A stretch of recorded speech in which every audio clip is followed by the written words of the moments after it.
Vitor, tudo bom, Vitor? Estou fazendo o tratamento da tuberculose pleural já faz 5 meses, sou fumante, não consigo parar de fumar. Pode trazer mais complicações ou interferir no tratamento? Vitor, vamos lá.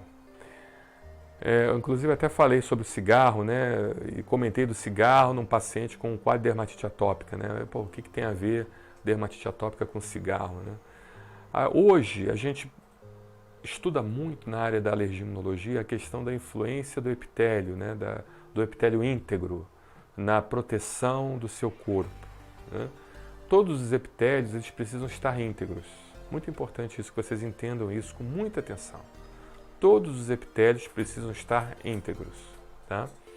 O epitélio intestinal, ou seja, se você tem um epitélio intestinal, por exemplo, o epitélio intestinal agredido por um antibiótico, agredido por um anti-inflamatório, agredido por um processo infeccioso, aquele epitélio do intestino ele fica à mercê de substâncias que possam induzir ele a ter uma alergia.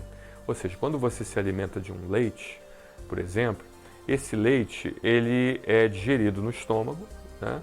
O ácido clorídrico age no leite, você tem também as enzimas pancreáticas que agem no leite, as amilases e lipases, e a partir dali então você tem a quebra daquele leite, daquela substância, em proteínas pequenininhas e elas são absorvidas e não causariam um problema maior, né? Estou usando uma analogia para que você entenda em relação ao cigarro. Muito bem, mas aí suponhamos, você tem um problema estomacal, precisou tomar um omeprazol, um pantoprazol, aí você diminui a acidez do seu estômago, já não está quebrando o leite adequadamente, mas junto disso você também desenvolveu um quadro de infecção intestinal, né? A infecção intestinal, aí você precisou tomar um antibiótico, né? Então a própria infecção intestinal já causou um processo inflamatório no teu intestino, ou seja, agrediu o epitélio intestinal, o antibiótico também, né, matou os lactobacilos, né, fez com que você não tivesse a produção adequada da chamada peça secretora que expõe o anticorpo da classe IgA e faz com que também ele se ligue a substâncias ruins, as macromoléculas. Você acaba tendo por difusão passiva aquele alimento de forma mais facilitada, ou seja, trocando em miúdos, aquele epitélio não íntegro, ele vai facilitar a penetração das chamadas macromoléculas, ou seja, aquelas substâncias que em vez de estarem pequenininhas, elas acabam sendo absorvidas de forma maior, de forma macro, né? Moléculas de alto peso molecular e induzem então uma resposta imunológica que pode induzir então um processo alérgico IgE mediado ou não IgE mediado também, tá?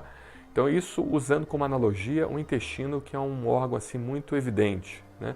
Então um paciente que de certa forma toda hora usa antibiótico, um paciente que tem verminose, um paciente que tem infecções intestinais, um paciente, ou seja, que toda hora precisa tomar omeprazol, não que eu esteja dizendo que não deva tomar, com indicação médica sim, tem que tomar, mas que toma por conta própria sem indicação médica, à torta direita e sem quebrar bem os alimentos, né? Esse paciente, certamente, ele vai ter muito mais chance de ter alergia alimentar, porque ele vai absorver muito mais macromoléculas do que um paciente que não tem uma condição clínica dessa, entendeu? Então, por quê? Porque o epitélio está acometido. Então, um epitélio acometido induz mais a processo alérgico, tá bom? Voltando agora para o pulmão, porque a gente, usando como analogia um outro órgão, vai fazer com que você entenda melhor. A mesma coisa acontece com o pulmão, a gente tem um epitélio brônquico. Então, tudo aquilo que você induz a uma reação inflamatória no pulmão, o cigarro é uma delas, o cigarro produz radicais livres à vontade, tem várias substâncias químicas pró-inflamatórias, né?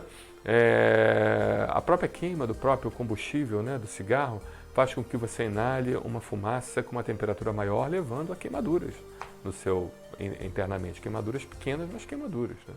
E aquilo ali acaba agredindo o epitélio brônquico.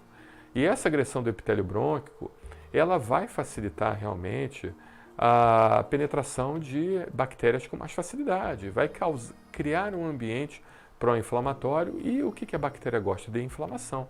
Quanto maior a inflamação tiver no local, quanto maior a produção de muco que sirva de alimento para essa bactéria, ela vai também adorar aquele ambiente e vai começar a se proliferar, né? A tuberculose é uma bactéria. Ainda existe a proteção mucociliar, né? Ou seja, um paciente que fuma, ele acaba perdendo aqueles ciliozinhos que nós temos, aqueles pelinhos que nós temos dentro do brônquio, e aqueles pelinhos eles ajudam, então, a nós eliminarmos com mais facilidade essas secreções, ou seja, você vai ter mais secreção acumulada, que é meio de cultura para a bactéria vai se proliferar mais e você tem a chance sim de ter uma piora do quadro de tuberculose. Tá? E aqueles também que já se trataram da tuberculose, já teoricamente se curaram da tuberculose, não fiquem muito contentes. Ninguém se cura de tuberculose. Tá? Tuberculose a gente controla bem, a gente, bem da verdade, pode viver uma vida normal, sem vestígios da tuberculose em atividade, mas a tuberculose, bem da verdade, na grande maioria dos pacientes, fica em estado de latência sem se manifestar. E pode depois voltar por algum motivo, por baixo do sistema imunológico, por cigarro exacerbado, bebida alcoólica, tudo isso, pode levar a tuberculose a aparecer novamente no pulmão ou em uma região extrapulmonar, por exemplo, os ossos, na vértebra. Muito comum um paciente ter uma recidiva da tuberculose com tuberculose vertebral, por exemplo, e com dores terríveis, horrorosas e até incapacitando o paciente, levando até a paralisia em alguns casos.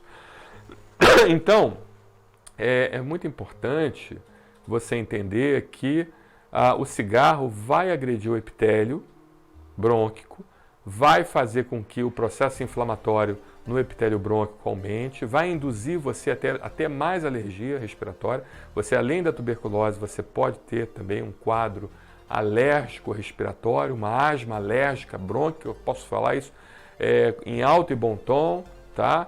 Isso pode acontecer com você. Então, o que eu oriento? Eu sei que é muito difícil, o vício é muito difícil nós tirarmos, é muito difícil. O vício é uma coisa que o vício ele produz a substância do prazer, né? A dopamina, né?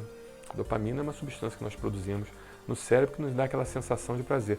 Você vê que um vício legal, né? Um vício lícito, se vai por assim dizer, é o vício açúcar. Você vê que no Rio de Janeiro o que mais tem é bombonière, né? Casa disso, casa daquilo, entendeu? Onde vende todos os tipos de doces açucarados, né? Biscoito, balas, chocolates e tal, ou seja, e toda hora está vendendo, e é uma febre, né? Farmácia é essa porcaria também de vender doce à vontade.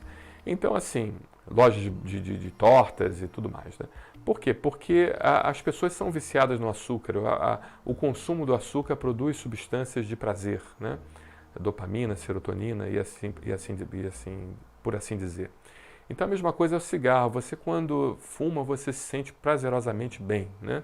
Por essa dependência psíquica neurológica, de neurotransmissores. E também tem a dependência psíquica sentimental, porque os psicólogos dizem que fumar um cigarro lembra o bico da mãe. Então você acaba voltando ao seu primitivo, na época que você sugava o bico da sua mãe, você sentia uma paz, um conforto, um refrigério, né? Na hora de sugar o bico da mãe e mamar, que é a coisa mais linda que existe, é o amor da mãe pelo filho, né? Tá bom, Vitor?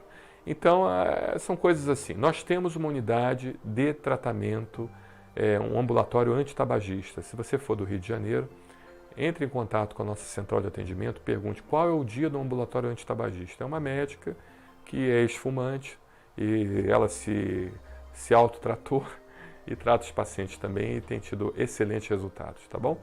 Abraço, Vitor. Obrigado pela sua pergunta. Excelente.